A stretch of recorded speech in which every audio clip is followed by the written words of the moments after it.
Evangelho segundo São Marcos, capítulo 11, a partir do versículo 12 ao 14, depois a gente vai pular para o versículo 20 a 21.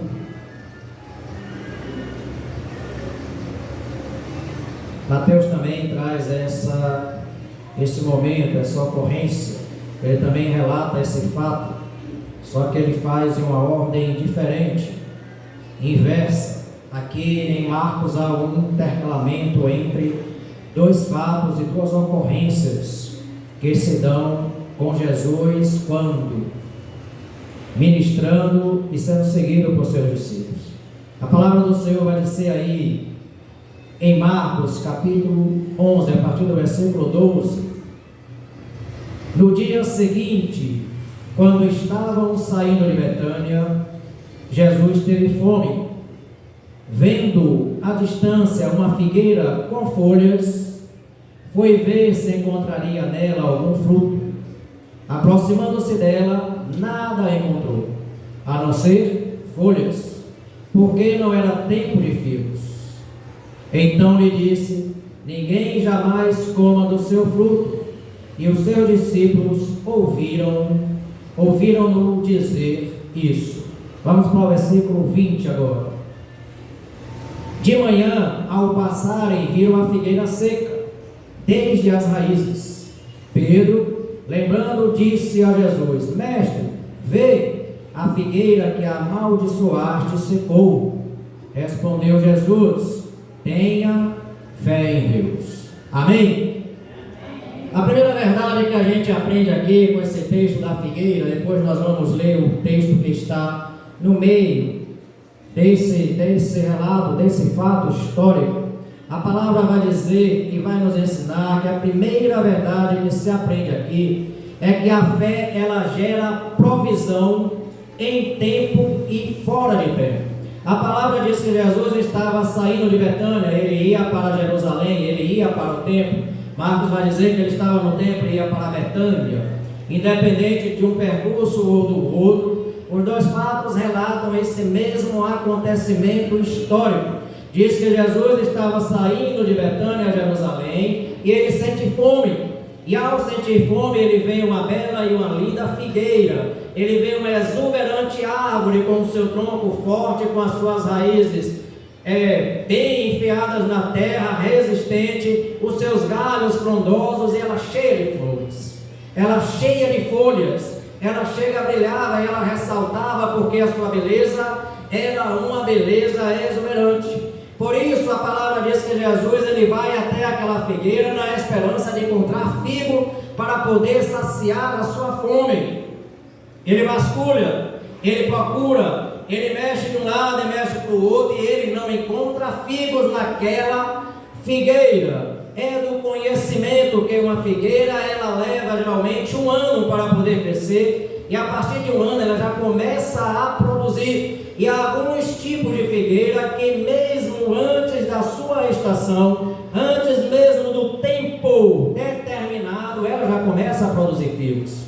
E essa era uma destas figueiras, tanto era porque Jesus ele era o conhecedor das coisas. Na verdade ele foi o próprio Criador daquela árvore, foi ele quem fez com que ela pudesse existir, foi ele que fez com que ela pudesse ser gerada e ser criada. Jesus conhecia o tempo, Jesus conhecia as estações, Jesus sabia o momento certo, por isso ele se dirige àquela figueira e vai procurar figos para saciar a sua fome, mas ele não encontra figos, porque não obstante a aparência da figueira ser uma figueira bonita, exuberante e frondosa e até frutífera, nada se encontrava nela. Por isso a palavra vai dizer que Jesus amaldiçoou e ele disse que não haja mais fruto, ou ninguém coma fruto desta figueira ou desta árvore. Mas a gente pode aprender uma coisa, que quando Jesus ele está presente na nossa vida, e mesmo na nossa existência, ou mesmo na criação, uma árvore ainda que seca, ela vai dar fruto. Uma árvore ainda que não frondosa, ela vai florescer,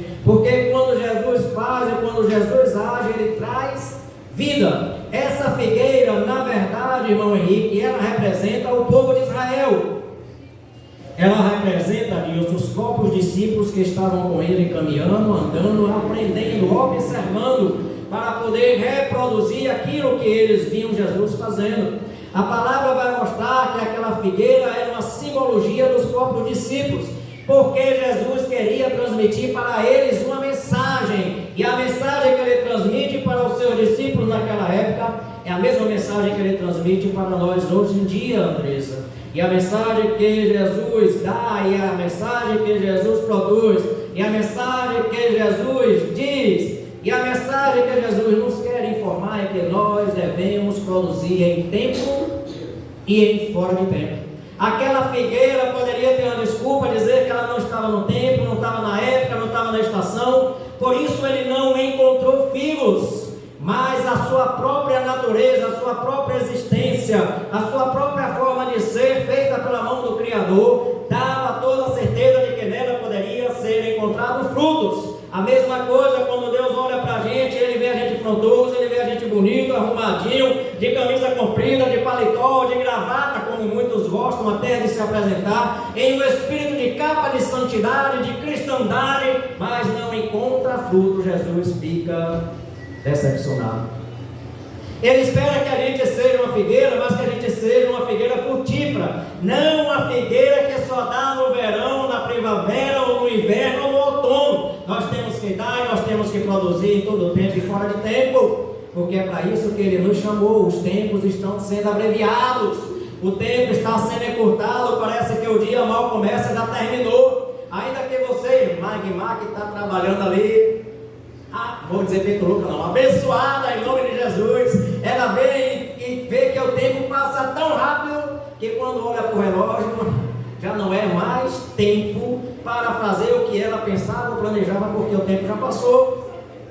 Quanto mais quando a gente está ocupado com o nosso dia, com os nossos afazeres, com os nossos pensamentos, com as nossas tarefas, com o nosso trabalho, com os nossos sonhos, com os nossos projetos, e esquecemos de colocar dentro desses sonhos, projetos e trabalhos o plano de Deus para a nossa vida. A palavra do Senhor vai dizer assim, que todo galho que não produz será podado, e toda árvore que não produz será cortada. João diz que está posta a raiz às árvores. João Batista, na sua pregação, chamando o homem ao arrependimento, arrependam-se, para que sejam perdoados os vossos pecados, porque o machado está posto à raiz. Porque toda árvore que não produzir, ela será cortada, ela será derribada, ela será arrancada, ela será tirada. Isso mesmo foi o que aconteceu com Judas. Judas era um discípulo que andou, que caminhou, que aprendeu, que observou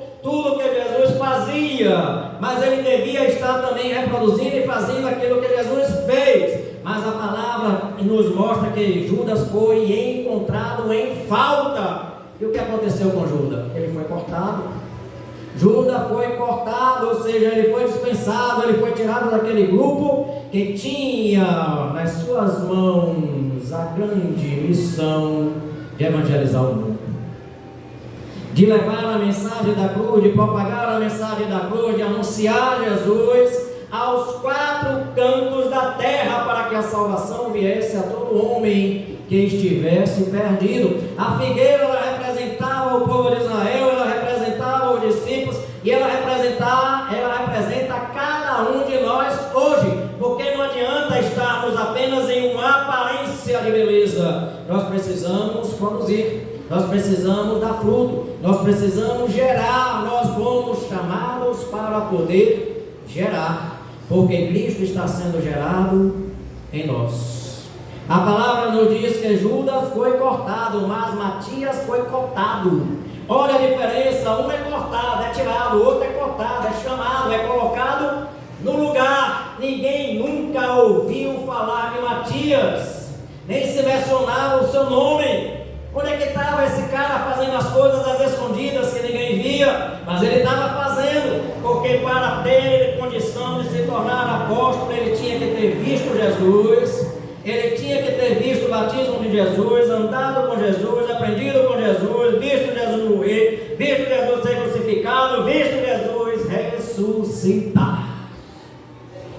Essa foi a condição que os apóstolos colocaram, principalmente Pedro, para que Matias pudesse assumir o lugar de Judas, mas a gente não vê falar nada de Matias, a não ser em Atos capítulo 1, versículo 23 e versículo 26, daí em diante, que ele é nomeado apóstolo. Eduardo, também não se ouve mais nada a respeito de Matias. Sabe o que isso nos ensina, nos quer dizer? Que tem muita gente por trás fazendo, que não está aparecendo, as lentes não estão pegando, os filmes não estão mostrando, o YouTube não está gerando, o Facebook não está demonstrando, mas está fazendo. O que importa é a gente estar fazendo, se em secreto ou em público, a gente precisa fazer alguma coisa.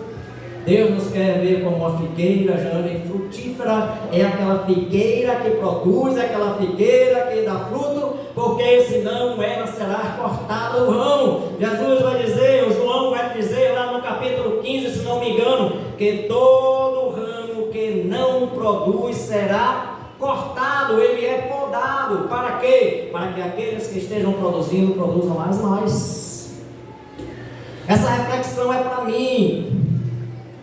Essa reflexão é para nós, para que a gente pense a respeito do que nós estamos fazendo como eleitos de Deus, como apóstolos de Deus, enviados para pegar a mensagem, como discípulos do Senhor, para anunciar a sua palavra, a sua mensagem, o evangelho da salvação àqueles que estão perdidos. A palavra está nos dizendo, Eusete, que a gente tem que fazer, seja a tempo ou seja fora de tempo, esteja na época ou não esteja na época, porque é urgente. A palavra de Deus vai dizer que a seara é grande, mas os ceifeiros são poucos. E nós devemos orar para que Deus mande ceifeiros para a sua seara. Eu quero ser um desses. Eu sei que eu não posso tudo, mas eu posso alguma coisa. Talvez eu seja apenas uma andorinha querendo apagar o fogo de uma floresta imensa, daquelas histórias que vocês já conhecem, que a floresta está incendiada, pegando fogo, aquele passarinho vai com o bico dele, pega uma gota de água e joga na mata. E alguém questiona, está vendo que não vai dar resultado? Ele diz, mas eu estou fazendo a minha parte. Nós precisamos fazer a nossa parte, nós precisamos estar imbuídos nesse trabalho, nessa obra, nessa missão, nessa comissão que nos foi delegada pelo Senhor. Nós precisamos estar revestidos de toda a armadura de Deus para poder resistir às ciladas do inimigo, a tudo quanto tenta nos impedir de andar, de avançar e de realizar, de produzir na seara do Senhor. Judas foi cortado, mas Matias, ele foi colocado na posição de Judas para poder produzir. E a gente não vê Matias fazendo ou realizando nada, porque tudo que ele fazia, penso eu, a Bíblia não diz. Eu estou pensando, eu estou em um pensamento hipotético, eu estou fazendo uma dedução. Por quê? Porque se ele fosse uma pessoa que não produzisse nada, ele não seria cotado como apóstolo. Se ele fosse alguém que estaria apenas sentado, que estaria apenas observando, que estaria apenas assistindo, mas que não estivesse participando, ele não seria cotado, ele não seria enviado para esta grande missão que só é delegada àqueles que são verdadeiramente amantes de Cristo Jesus. Nós somos amantes de Cristo, nós temos uma igreja aqui que ama o Senhor Jesus e que se dedica a esta palavra. E tudo quanto a gente fizer, tudo quanto a gente realizar aqui, todo evento que a gente tentar ou possibilitar para que seja realizado com o objetivo de alcançar a alma, se empenhe, se dedique, entre de cabeça, mergulhe fundo, realize, faça e produza, porque sozinho a gente não faz nada, mas junto nós somos fortes. Amém. Junto nós podemos, junto a gente consegue, junto a gente enfrenta e derruba as portas do inferno e avança para que o reino de Deus possa conquistar toda a terra. A palavra vai mostrar que a figueira ela começa a dar o seu fruto com 1 ano, ou seja, ela precisa de um tempo. Sei que nós precisamos de tempo também, sei que nós precisamos de momento para poder construir o nosso próprio conhecimento, a nossa própria força, o nosso próprio entendimento, a nossa ousadia de avançar contra as portas do inferno. Esse tempo nos é necessário, mas a gente olha para trás e vê quanto tempo de igreja nós temos e o que nós temos para mostrar a Jesus. Se ele adentrasse nesta igreja hoje pelaquela porta e dissesse: Samuel, eu quero ver as tuas obras, Mostra-me as tuas mãos.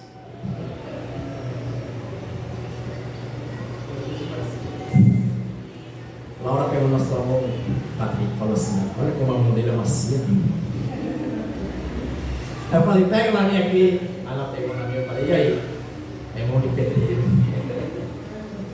Eu falei: mas ele trabalha no intelectual, ele trabalha no braço, na força, tem outros que trabalham mais na mão, porque eu não escolho trabalho para fazer. Eu faço cimento também, eu roubo parede também, eu quero também, o que for necessário fazer, a gente tem que fazer, tudo que seja para a honra e para a glória do Senhor. A palavra de Deus vai dizer que nós como igreja precisamos estar preparados, porque a qualquer momento Jesus vai entrar e pedir contas a cada um de nós, William. Ele vai chegar diante de nós e vai falar: mostre as tuas mãos, mostre as tuas obras, mostre o que você tem feito e realizado por amor a mim. Você diz que me ama, prove o teu amor. A palavra vai dizer que nós somos essa árvore, nós precisamos estar produzindo em todas as estações. Não é a chuva que vai me impedir de ir para a igreja, não é o frio que vai me impedir de sair para evangelizar, não é a lama que vai me impedir. Bota um sapato usado, bota um sapato velho, bota uma sandália, bota alguma coisa, mas não deixe o tempo lhe deter, não deixe as intempéries do mundo serem desculpas para que a gente não possa fazer nem realizar nada. Não vou lá porque tem muita lama, não vou lá porque é sujo. Às vezes eu fui em um lugar e falaram: não, pastor, não vem aqui não, porque a rua está muito suja. Eu falei: mas meu barco entra na lama também. O carro vai sujar, meus pés vão continuar limpos. Qual é o problema? Depois joga água e ele se limpa também. A palavra vai dizer assim que nós precisamos produzir em todo o tempo e fora de tempo. Sabe por quê? Porque o tempo da colheita está chegando e o dono da seara, Heloísa, está se aproximando cada dia mais. E ele se chama Jesus Cristo, o Nazareno. Ele se chama Jesus Cristo, o Galileu. Ele está voltando. É tempo de semear, é tempo de plantar, é tempo de regar, é tempo de colher. Nós não sabemos quando ele voltará. Ninguém sabe, nem os anjos no céu sabem, nem o dia, nem a hora, nem o momento. Se ele vem no inverno, se ele vem no verão, se ele vem no outono, se ele vem na primavera, ou se ele vem em qualquer momento, qualquer lugar, ou qualquer estação. A certeza que nós temos é que ele virá. Ele virá. Jesus pode chegar em qualquer momento. Olha o que é interessante, que Jesus poderia chegar para aquela figueira, William, em vez de dizer assim, nunca mais saia fruto de você, ele poderia dizer: produza frutos. E aquela figueira que já estava bonita poderia ser preenchida de frutos. Produza figos. Ele poderia falar isso, mas ele estava querendo dar uma lição aos seus discípulos. Jesus pegava as circunstâncias cotidianas do dia a dia, aquilo que eles conheciam e que eles tinham entendimento, porque Oséias vai profetizar a respeito de Israel e ele usa a figura da figueira. Jeremias vai profetizar acerca de Israel e do templo, e ele usa a figura do templo e usa a figura da figueira. Portanto, quando Jesus fala aquilo da figueira, eles sabiam do que Jesus estava falando. Então, em vez de olhar para a figueira, que Jesus está dizendo: olhe para si. Você é esta figueira frutífera. Não importa se aquela figueira tivesse figos pequenos. Mesmo fora da estação, irmão Henrique, uma figueira cheia de folhas era sinal de que havia frutos. Talvez não fossem frutos grandes, não fossem frutos bonitos, não fossem frutos agradáveis, não fossem frutos saborosos, mas tinha fruto. O que importa é que tenha frutos. Jesus não quer saber se você tem muitos frutos, mas ele quer saber se tem fruto algum. Nós damos glória a Deus porque nós sabemos que nas nossas vidas algum fruto já foi gerado, algum fruto já foi produzido, e melhor ainda do que ser gerado e ser produzido é ser cuidado. Não adianta apenas gerar ou produzir, é preciso também cuidar. Portanto, não sejamos uma figueira de aparências. Não sejamos um cristão de capa, de roupa, de paletó.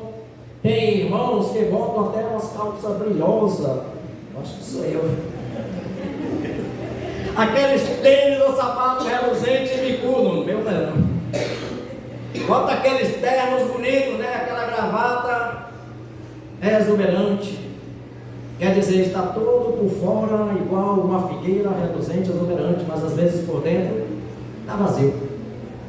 É o que acontece muitas vezes na vida de todos eles. Para o que a gente precisa fazer, a gente precisa parar, orar a Deus e pedir: Senhor, poda em mim todo o pecado, corta em mim toda iniquidade, arranca fora todos os meus defeitos, para que eu possa produzir. Nós precisamos orar a Deus para que Ele nos capacite nas nossas fragilidades e debilidades, naquilo que a gente não tem. Você não sabe quanto eu oro a Deus, às vezes eu passo a noite toda orando. Para quê? Para Deus consertar alguma coisa em mim que eu sei que precisa consertar. Oh Deus, muda isso, conserta. Eu sei que o Senhor pode, e se o Senhor quiser, o Senhor fará. Tem muitas coisas que a gente vê em nós mesmos, a gente conhece a gente, às vezes o outro não sabe e não percebe, porque é coisa sua, intimidade sua, é segredo seu. Mas é bom quando você luta contra os seus próprios defeitos, é bom quando você luta contra as suas próprias fraquezas, é bom quando você luta contra as suas próprias debilidades. Sabe o que é interessante? Agora eu quero ler com você a segunda parte desse versículo. A primeira fala da figueira, a figueira que era aparentemente bonita, mas que não tinha frutos, e que acaba secando, sendo cortada, sendo tirada de vista. A segunda parte está em Marcos capítulo 15 ao 18, que diz assim: chegando a Jerusalém, Jesus entrou no templo e ali começou a expulsar o que estavam comprando e vendendo. Derrubou as mesas dos cambistas e as cadeiras dos que vendiam pombas, e não permitia que ninguém carregasse mercadorias pelos templos. Eles não só vendiam, eles não só faziam câmbio, eles não só trocavam moedas, mas eles ficavam circulando de um lado para o outro o tempo todo, atrapalhando o culto. É água, é banheiro, é atenção, é um carro que passa lá fora, é um barulho que cai, uma caneta que pinga no chão e a gente tira a nossa atenção o tempo todo. As pessoas ficavam correndo para um canto e para o outro. Jesus fala: para, basta, aquieta, concentra-te naquilo que é importante. Marta, você está preocupada com tantas coisas, mas Maria escolheu a melhor parte. Ainda que a intenção do coração de Marta fosse boa, era boa, porque ela não queria deixar faltar nada, nem comida, nem bebida, nem assento, nem lugar limpo, para que todos pudessem estar confortavelmente ouvindo a palavra do Senhor. Às vezes alguém precisa se sacrificar para que os outros possam desfrutar. A gente muitas vezes questiona e repreende Marta por causa do comportamento dela, mas eu creio que ela tem a recompensa e o galardão, porque o que ela fez, ela não estava fazendo em vão. Ela poderia parar para poder ouvir a palavra. Olha, eu vou contar para vocês. Eu conheço uma pessoa que muitas vezes ele ia no culto para receber. Quando chegava lá no culto para receber, colocavam ele para fazer. E em vez de receber, ele ia ajudar, ele ia servir como obreiro para que outros pudessem receber. Era o que Marta estava fazendo, ou seja, ela estava assumindo todo o trabalho para que os outros não tivessem trabalho nenhum para assumir, a não ser ouvir a palavra do Senhor. Isso é importante. Por exemplo, você está vendo a igreja limpinha, você está vendo a igreja cheirosa, você está vendo a igreja sem poeira, até os ventiladores não têm poeira. Tem ali uma caixinha de ferramenta com um cabo de chave de fenda, já fica ali. Vem, abre, tira, limpa, vem, fecha, monta e fecha. E coloca tudo no lugar, está ali, está limpinho. Às vezes a gente não percebe o que está sendo feito, mas a gente percebe o que está desfeito. É importante o trabalho daqueles que fazem as coisas, eles não ocultam na escolhida. Você não veio aqui, ó. A irmã Lindalva, às vezes ela chega aqui à tarde, hoje eu acho que ela não teve tempo. Estava corrida. O tempo não está fácil para todo mundo, nem todo o tempo. Porque quando a gente vê aqui, a gente está vendo sempre, ó, que está florido, que está arrumado, que está ornamentado. Alguém parou para se perguntar por que não tem, mas alguém levantou para pegar, colocar e fazer, agora vai ter. A gente precisa suprir aquilo que às vezes falta. E às vezes não falta no outro porque quer faltar, mas falta porque não teve condição de fazer. Mas se a gente tem a condição de fazer, a gente faz. Eu venho olhando aquele teclado ali, aquele teclado está acumulando uma poeira enorme. E todo dia eu digo, não, eu vou deixar para essa limpa. E a mesa de som é a mesma coisa, acumulando poeira o tempo todo, não, eu vou deixar para essa limpa. Mas hoje eu não aguentei, eu vim e limpei. Eu vim e limpei. A gente precisa ser mais observador das coisas, porque quando a gente faz para a casa do Senhor, nós estamos fazendo para palpar o pastor, nem para ninguém, estamos fazendo para Deus. A palavra vai dizer, a segunda verdade que eu quero que você aprenda aqui é a seguinte, a fé é revelada por meio de suas obras. Marcos capítulo 15, chegando a Jerusalém, Jesus entrou no templo e ali começou a expulsar o que estava comprando e vendendo. Derrubou as mesas dos cambistas e as cadeiras do que vendiam pombas, e não permitia que ninguém carregasse mercadoria pelo templo. Ele nos ensinava dizendo, olha, não está escrito, a minha casa será chamada casa de oração para todos os povos, mas vocês fizeram dela um covil de ladrões. Quando Jesus chega ao templo e ele vê aquele comércio que ali está instalado, ele começa a derrubar as mesas, ele começa a derrubar as cadeiras, ele começa a expulsar os comerciantes e os cambistas. Sabe por quê? Porque aquele povo não estava ali para glorificar a Deus, Heloísa. Aquele povo não estava ali para sacrificar a Deus, eles estavam ali para ter lucro, para receber dinheiro, para obter alguma vantagem, como muitas igrejas estão abrindo aí com o boteco, que as pessoas abrem achando que aquilo é ponto comercial. Não é. Igreja é coisa séria. Igreja é coisa séria, e a palavra de Deus vai mostrar aqui que aqueles cambistas e aqueles comerciantes, eles não estavam ali para glorificar a Deus, muito menos para sacrificar. Na verdade, o que eles queriam era sugar o sacrifício dos outros. Entenda comigo. Quem ia para o templo sacrificar, ele não tinha condição de vir de uma cidade distante, de percorrer um longo caminho carregando a sua oferta. Já pensou carregar um boi nas costas? Já pensou carregar um carneiro na cabeça? Já pensou andar com gaiolas de pomba o tempo todo para poder levar o templo e sacrificar? Lá no templo já tinha, então por que eles haveriam de levar? Eles pegavam exatamente esses animais que já estavam no templo, que deveriam estar fora do templo e não dentro do templo, para serem vendidos, para que as pessoas pudessem comprar e sacrificar. Eles levavam dinheiro, mas o dinheiro era uma moeda grega romana. A moeda grega romana ou tinha a imagem de César ou tinha a imagem de Patrícia. Tinha a imagem de algum soberano, de algum rei lá. Mas no templo não se podia usar uma moeda com imagem, por causa do pecado da idolatria.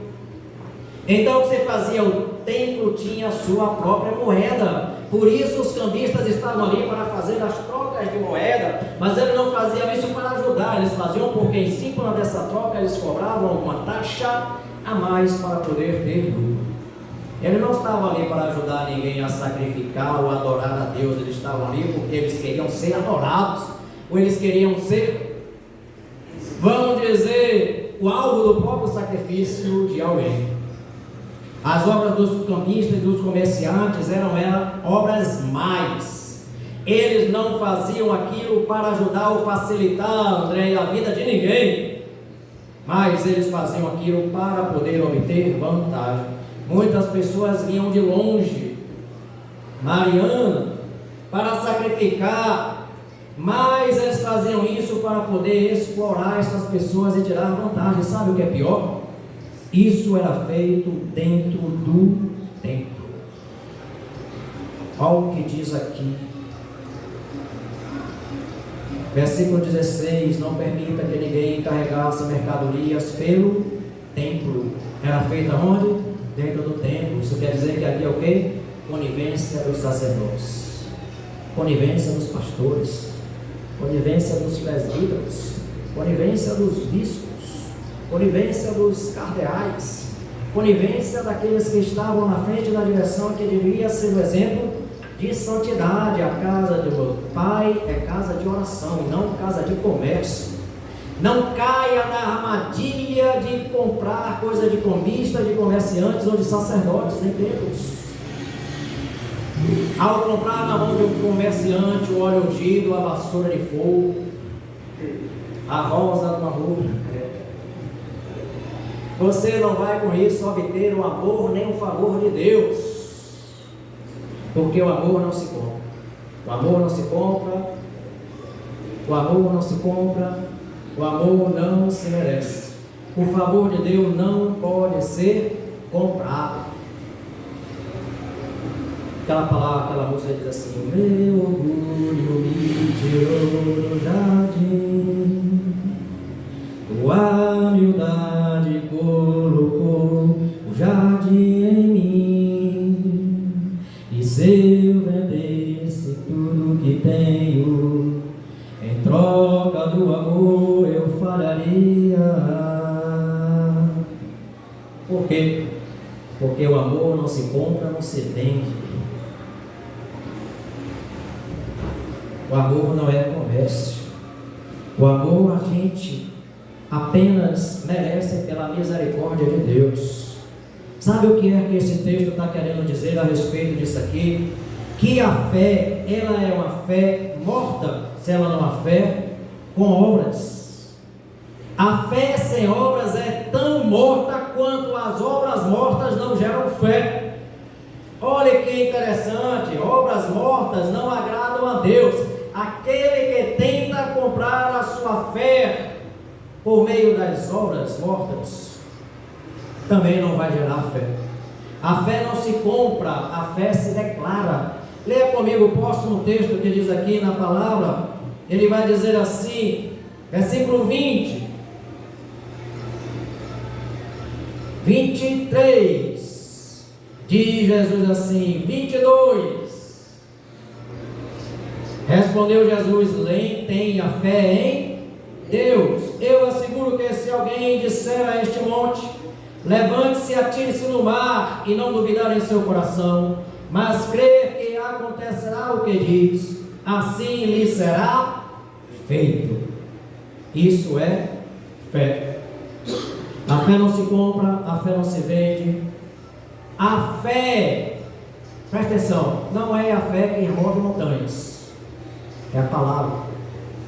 Aqui está dizendo assim, ó, se você disseres a esta montanha, não duvidando em seu coração, é a palavra.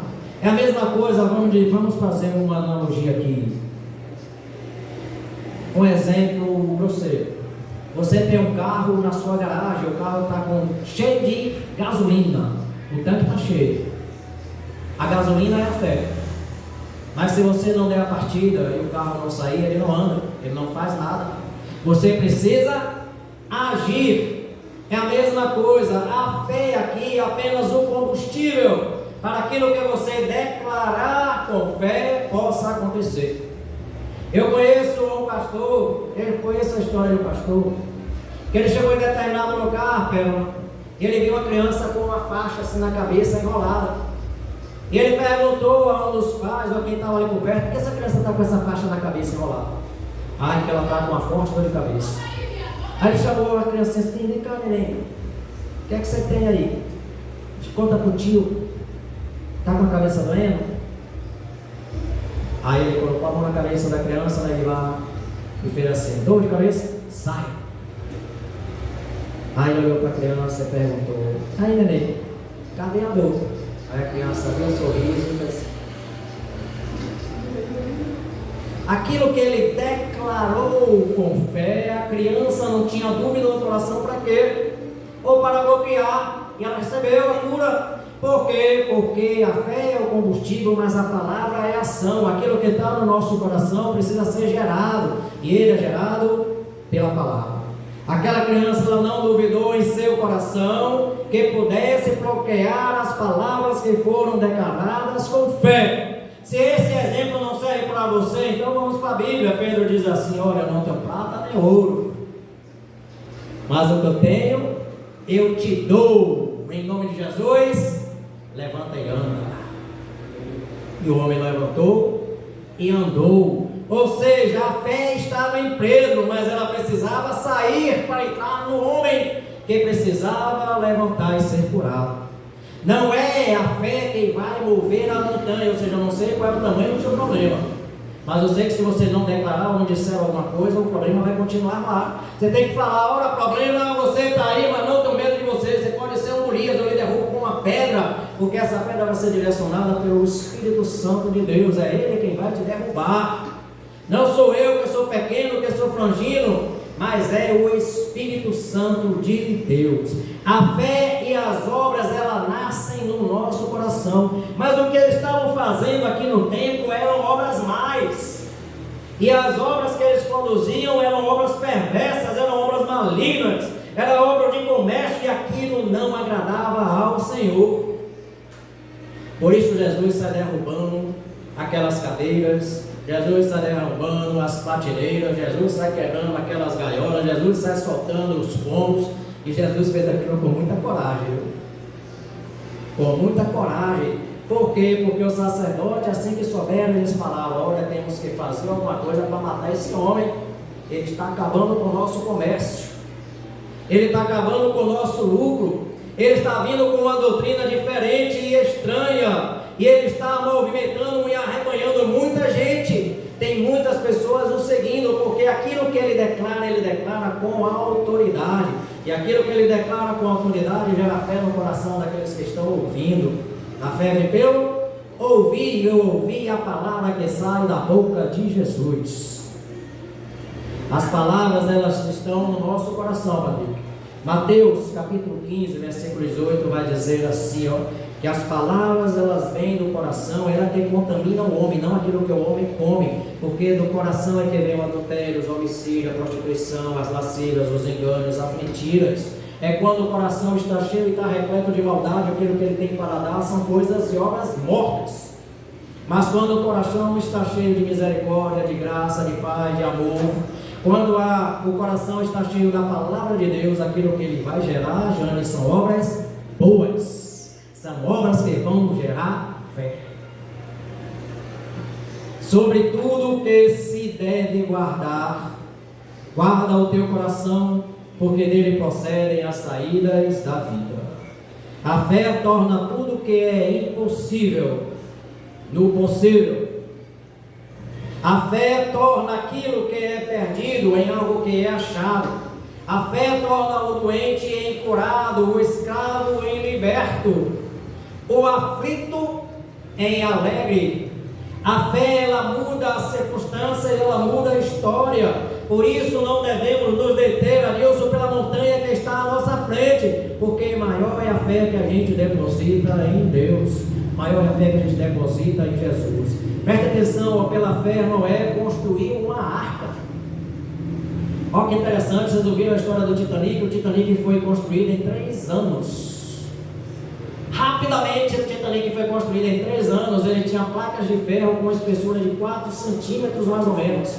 Era 3,98 centímetros a espessura, quase 4 centímetros. Eram placas de ferro de 3 metros de comprimento por 2 metros de largura. Mais de 2.000 peças de ferro, mais de 2 bilhões de arrebite para poder pregar aquelas peças. Ele era de ferro, mas ele afundou. Sabe por quê? Porque ele não foi construído no projeto de Deus. Nada que é construído no projeto de Deus e sem a instrução de Deus fica afunda. A igreja que permanece é aquela que é feita no projeto de Deus. Pode até ter luta, pode até ter guerra, mas ela vai chegar. A palavra vai dizer que Noé, ele fez aquela arca pela fé. Não foram 3 anos, foram 100 anos de construção. Deus deu a planta, Deus deu as dimensões, Deus deu as medidas, Deus deu até as formas como ela deveria ser desenvolvida em 3 andares, Deus deu até a galeria, Deus deu até o cardápio, até o que os animais iriam comer ali, na Guimar, Deus deu para ele. Por quê? Porque quando o projeto é construído na mão de Deus, não afunda. Pode vir o vento, pode vir a tempestade. Olha que interessante, a arca não tinha nem leme, a arca não tinha motor, a arca não tinha caldeira, a arca não tinha nada que pudesse proporcionar ou impulsionar o seu caminho. A arca, ela estava na direção de Deus, e na mão de Deus, guiada por Deus, dirigida por Deus. E quando o projeto é feito na mão de Deus, eu creio que o projeto dessa igreja é feito na mão de Deus. E não tem tempestade, não tem vento, não tem luta, não tem nada que vá derrubar nem fazer afundar essa arca. Porque quem segura ela, quem sustenta ela é o Senhor. Ele nos quer ver dentro, Ele nos quer ver guardado, Ele nos quer ver protegido dentro daquela arca. Noé fez a arca pela fé. Quando a gente tem fé, a gente tem ousadia para poder realizar, para poder concluir. A palavra vai nos mostrar que a figueira e o templo, olha que os dois sofreram na mão de Jesus. A figueira murchou e o templo foi limpo, porque estava cheio de corrupções. Aquilo que não está agradando a Deus, Ele vai tirando, Ele vai limpando, Ele vai podando, Ele vai restaurando, Ele vai devolvendo cada coisa, colocando cada coisa no seu devido lugar. E nós somos os instrumentos nas mãos de Deus para que aquilo que Ele esteja fazendo possa crescer, possa prosperar. Cada um de vocês, cada um de nós que aqui estamos, somos as ferramentas nas mãos de Deus para fazer esse negócio crescer. Vem a festa, vem o aniversário da igreja, se empenhe com toda a força. Para quê? Para que a sua igreja possa ser conhecida neste bairro, para que essa igreja possa ser útil neste bairro, para que se essa porta fechar, ela possa fazer falta a alguém. Será que faria hoje? É só para a gente parar e para a gente pensar, talvez faria para nós, talvez faria para vocês, porque vocês têm um lugar certo, têm um ponto certo, têm um momento certo para poder ir, para adorar, já tem um pensamento, já sabe a direção para onde ir. Mas só tem a gente aqui, cadê os outros que estão precisando vir também? A figueira e o templo, eles simbolizam o povo de Israel, e o templo simboliza a igreja de hoje. Ambos estavam infrutíferos, ambos estavam corrompidos, e ambos estavam agora na mão do Senhor, porque Ele está fazendo a mudança e a transformação. Se há algo em sua vida, ou se há algo em nossa vida, ou se há algo em nossa igreja que precisa ser mudado, que o Senhor mude, que Ele faça conforme a vontade dEle. Para quê? Porque a obra é dEle, as ovelhas são deles, o reino é dEle, a glória é dEle, e nós somos participantes dessa alegria. Amém? Vamos orar? Curve sua cabeça e vamos orar. Pai amado, em nome de Jesus,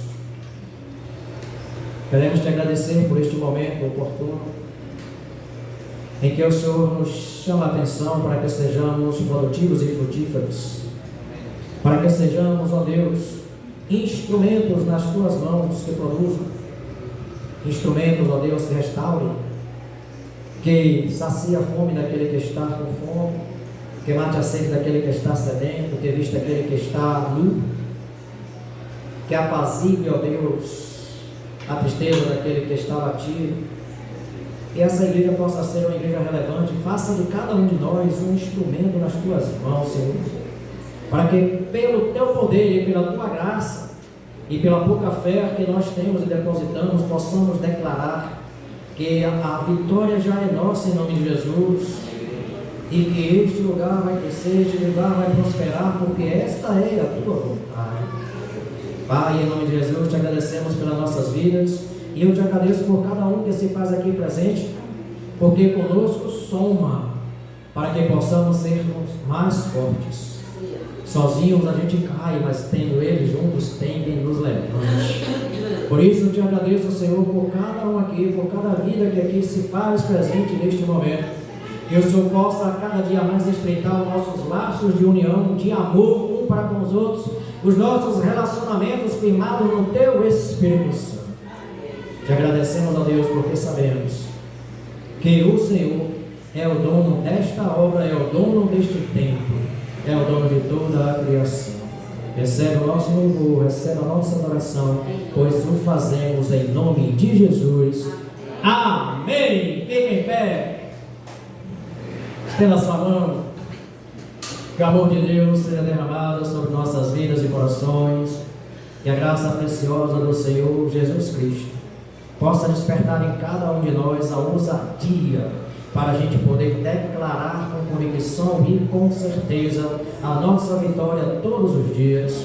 Que a doce consolação do Espírito Santo e a esperança que nele deposita possa ser a nossa confiança e convicção de que um dia estaremos assentados junto com o Senhor, lá, perto daquela mesa maravilhosa, naquele banquete maravilhoso, observando com todos os anjos, cantando e adorando o teu nome, para a honra e a glória de Deus Pai, em nome de Jesus. Amém. Se Deus é por nós, agindo Deus, a vitória é nossa, em nome de Jesus. Amém.